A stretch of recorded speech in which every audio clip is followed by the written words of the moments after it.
कोणाचं काही झालं की धनंजय मुंडे, उद्या काही झालं की धनंजय मुंडे, उद्या कुठे इकडं आतंकवादी आला तर धनंजय मुंडेंनी सोडणार, काही झालं की धनंजय मुंडेच का? तुमचा भावाचा वाद, तुम्ही एकमेकाचे नातेवाईक, तुम्ही तुमचे सगळे नातेवाईक गोळा करून पाहा ना, का काही झालं धनंजय मुंडे, काही झालं धनंजय मुंडे.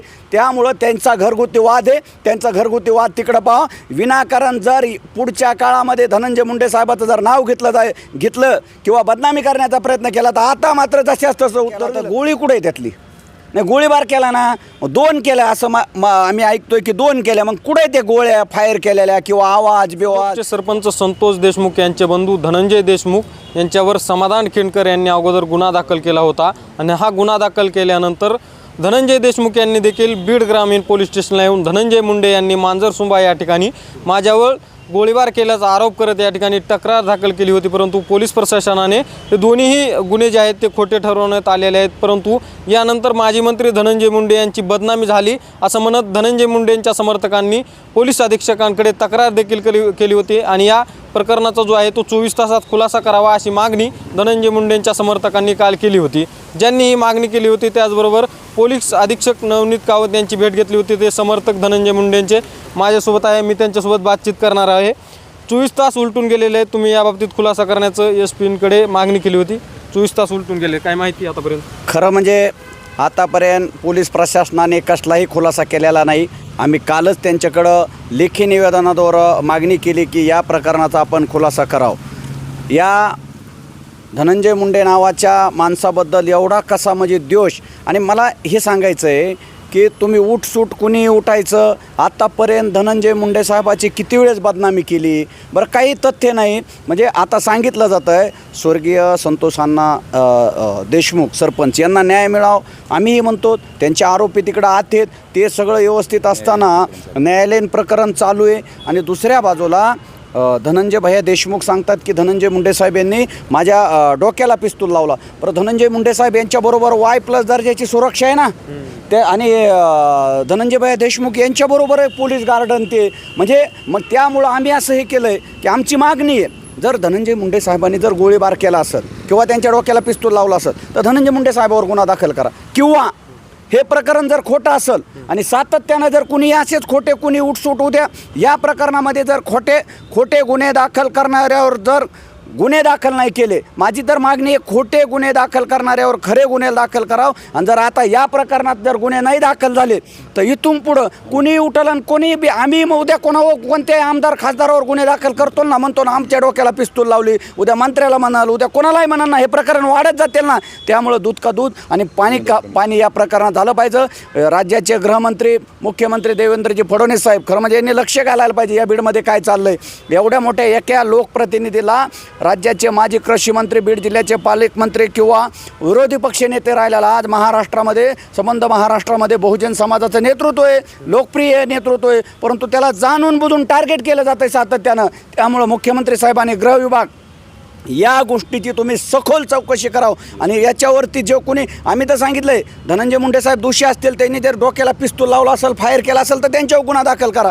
परंतु जर त्यांनी जर केलं नसेल तर खोटा गुन्हा दाखल करणाऱ्यावर खरा गुन्हा दाखल करा आम्ही म्हणतो. आणि यावरून एक लक्षात येतं आहे की या पाठीमागं जेवढेही धनंजय मुंडे साहेब यांच्यावरती आरोप केलेत हे संपूर्ण खोटे आणि त्यांच्या बदनामी व्हावा यासाठी केलेले या प्रकारावरून लक्षात येतं आहे. बरं, बघायला गेलं तर या प्रकरणामध्ये अगोदर समाधान खिंडकर यांनी धनंजय देशमुखांवर गुन्हा दाखल केला होता आणि दुसऱ्या दिवशी धनंजय देशमुखांनी धनंजय मुंडेंवर गुन्हा दाखल केला. नेमकं हे सर्व प्रकरण काय, तुम्ही याची माहिती घेतली का? समाधान खिंडकर आणि आता आम्ही पाहतोय कोणतरी समाधान खिंडकर आणि दादा खिंडकर म्हणजे ते आपल्याच माध्यमातून पाहतात, ते भाऊ आहेत, त्यांचा काय भावाचा वाद आहे आणि ते कोणाचा साडू आहे. हे वाद कोणाचे आहेत? त्यांचे आहेत ना, घरगुती वाद आहेत. हे वाद त्यांनी पाहावं, त्यांचे एकमेकावर काय गुन्हे दाखल करायचे त्यांचे करावं, पोलीस प्रशासनाने त्यांची चौकशी करावं. कोणाच्या डोक्याला पिस्तूल लावले का काय लावले. म्हणजे तुम्ही कोणाचं काही झालं की धनंजय मुंडे, उद्या काही झालं की धनंजय मुंडे, उद्या कुठे इकडे आतंकवादी आला तर धनंजय मुंडेंनी सोडणार, काही झालं की धनंजय मुंडेच का? तुमचा भावाचा वाद, तुम्ही एकमेकाचे नातेवाईक, तुम्ही तुमचे सगळे नातेवाईक गोळा करून पाहा ना, का काही झालं धनंजय मुंडे, काही झालं धनंजय मुंडे.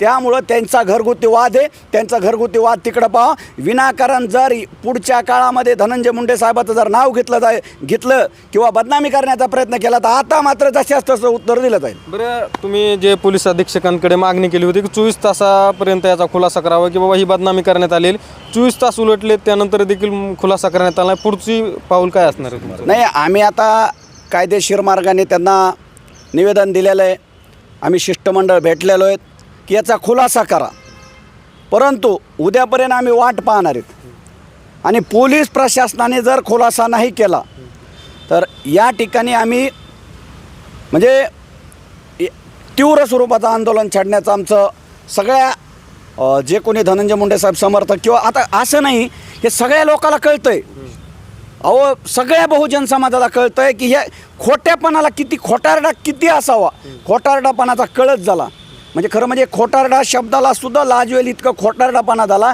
त्यामुळं या संपूर्ण प्रकरणाची चौकशी गृह विभागाने करावं, नाही केल्यास आम्ही तीव्र स्वरूपाचं आंदोलन बीड जिल्ह्यात किंवा संबंध महाराष्ट्रभर छेडणार आहेत. कारण आता हाती झालं आहे, कुठपर्यंत गप बसायचं, गप बसलं म्हणजे मग काही बी हे करायचं का उठसूट? हां नाही, आम्ही शांत आहेत याचा अर्थ संत नाहीत ना, कुठपर्यंत हे करायचं? सहन करण्याला काही लिमिट आहेत का? नाही. त्यामुळं या प्रकरणाची सखोल चौकशी पोलीस प्रशासन गृह विभाग यांनी जर नाही केली तर पुढचे जे काही परिणाम होतील तर याला संपूर्ण गृह विभाग आणि पोलीस प्रशासन जिम्मेदार असेल. धनंजय मुंडेंचे दुसरे देखील समर्थक माझ्यासोबत, तुम्ही देखील वेळोवेळी धनंजय मुंडेंच्या बाबतीत जर काय घडलं तर पुढे येत असता, परंतु या ठिकाणी जर बघायला गेलं तर यांनी सांगितल्याप्रमाणे धनंजय मुंडेंचं नाव घेण्यात आलं आहे. यामध्ये कुठंतरी धनंजय मुंडेला टार्गेट केलं असं वाटतं? 100% धनंजय मुंडे साहेब हे ओबीसीचे नेते आहेत. त्यांनी या अगोदर आपल्या राज्याचं विरोधी पक्षनेतापद चांगल्यापैकी भूषवलेलं आहे. कृषी मंत्री, बीड जिल्ह्याचे पालकमंत्री, ओबीसीचे नेते म्हणून त्यांची आज राज्यामध्ये चांगल्यापैकी ओळख आहे. पण वेळोवेळी उठसूट धनंजय मुंडे साहेबाचं त्यांचं नाव घेऊन टार्गेट करायचं, ज्याला प्रसिद्धी मिळत नाही ज्यांनी उठसूट धनंजय मुंडे साहेबाचं नाव घ्यायचं, माझ्या कानाला पिस्तूल लावली, माझ्यावर गोळीबार केला. अरे त्यांना काय एवढंच काम आहे का? त्यांना सगळं म्हणजे त्यांच्या मतदारसंघात ते MLA आहेत, त्यांना ओबीसीचे प्रश्न सोडवण्यासाठी ते रात्रंदिवस झटतात, गोरगरिबासाठी झटतात आणि त्यांच्यावर आरोप करणं हे चुकीचं आहे. माझी राज्याच्या मुख्यमंत्री साहेब किंवा राज्याचे गृहमंत्री देवेंद्र फडणवीस साहेब यांना एकच हात जोडून विनंती आहे, बीडचे SP साहेब यांनी दोघांनी थोडंसं लक्ष घालून या प्रकरणामध्येच लक्ष घालून थोडंसं दूध का दूध पाणी का पाणी केलं पाहिजे, एवढी आमची विनंती आहे. बरं, माझा तुमच्याकडे पुन्हा एकदा येतो, पण धनंजय देशमुखांनी थेट आरोप केला की धनंजय मुंडेनं माझ्या ठिकाणी माझ्या समोर येऊन मला गाडी आडवी लावून गोळीबार केला आहे. धनंजय भैया देशमुख यांच्याबरोबर मी गार्ड आहे. धनंजय मुंडे साहेब यांच्याबरोबर Y+ दर्जाची सुरक्षा आहे. प्रत्येक गोळीबार केला तर गोळी कुठे आहे त्यातली? नाही, गोळीबार केला ना, 2 केल्या असं आम्ही ऐकतोय की 2 केल्या, मग कुठे ते गोळ्या फायर केलेल्या किंवा आवाज बिवाज किंवा मग ते पोलीस प्रशासनातले एवढे मोठ्या Y+ दर्जाचे किती मोठे आता आम्ही पाहतोय त्या हाकेसरच्या माध्यमातून आम्हाला पाहायला भेटतंय केवढा मोठा पोलीस फोर्स असतोय किंवा त्या धनंजय भैयाबरोबर बी गार्ड आहे. मग ते गोळ्या कुठे गेल्या? आता 2 गोळ्या फायर केल्यात ना, कुठंतरी एखाद्या टारखाल तर सापडायला पाहिजे ना, ते पण कुठं आहेत हे पोलीस प्रशासनाने पाहावं.